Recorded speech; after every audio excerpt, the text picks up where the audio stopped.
So the one thing that we need to add to this is the idea of something called matched pairs design. And basically, that's where a block is used, but each individual subject or unit is the block. So, for example, a manufacturer of boots plans to conduct an experiment to compare new methods of waterproofing to a current method. So the appearance of the boots is not changed by either method. The company recruits 100 volunteers in Seattle, where it rains frequently, to wear the boots, right? Good place to go to test your new waterproofer.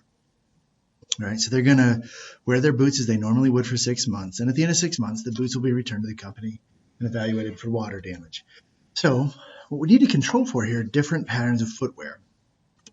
We'll randomly assign who's wearing what boot, and we'll use many people to ensure things are significant. Now, the one thing that we cannot control, if we think for just a moment, different jobs will require people to use the boots differently. Let's say you have an office job, you're inside a lot.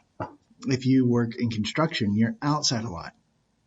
So if we think just a moment, there's a possibility if we're just randomly assigning our volunteers, we could end up with all of the people that work inside in one group and all the people that are outside in another group. And then all of a sudden we don't know, well, if everybody that got the new waterproofer is using their boots indoors every day, they're working in an office job, then we don't know if the waterproofer is really effective because they're inside all day.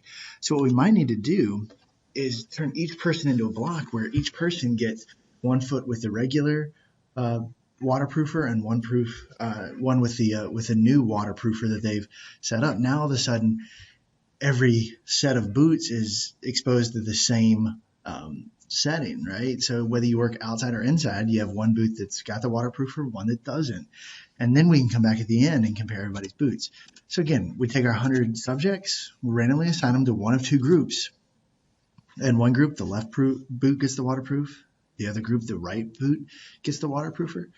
And then we'll come back and compare at the end. So again, here with the matched pair design, you can see both groups, right?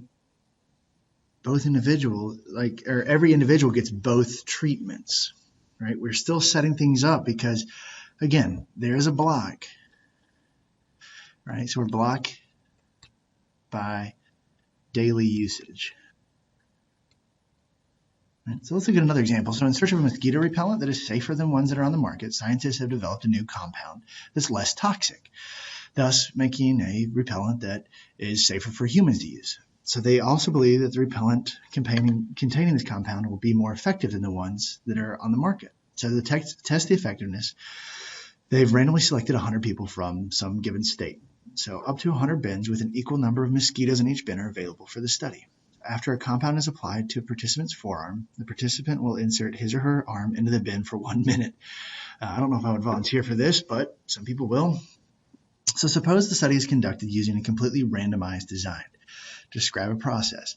So completely random, what I would say is, we could take those 100 people, we give them all a number, and then, randomly pick 50 unique numbers.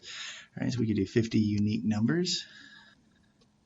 Again, I'm giving you kind of a really, really bare bones. You would need to fill in the details if you wrote this down.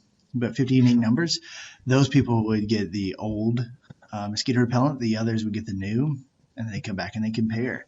Another way you could do it, right? We could use a pen or a pen. We could use a coin. Heads, they get the new. Tails, they get the old. And you flip until you fill one group, until you have 51 group. Everybody else goes into the other group. You could put all 100 names in a hat, pick out 50 names. They get the new, the others get the old, and then we compare the results at the end. Suppose we wanted to do a matched pairs design. So here, right, matched pairs means each person becomes the block, which means each person needs to get both treatments. Well, assuming most people have both arms, what they could do is, they'll randomly assign 50 get the new on their right arm. Is the new. And then the other 50, the left arm gets the new and the right arm gets the old. And then they'd stick their arms in their box and then they could compare. Maybe, genetically some people are just sweeter than others, so they don't need the repellent as much, or I don't know necessarily why you would want to do matched pairs, but in case there is some kind of biological or something where maybe some people just don't get eat up by bugs as much. I don't really know. So which of the designs, A or B, is better for testing the effectiveness? Well, I would say because there could be a little bit of a difference from person to person in terms of their susceptibility to mosquitoes, or maybe some of us just have a natural mosquito repellent built into us. I don't know. But because that's kind of out of a researcher's control, what I might do is try to do the matched pairs design.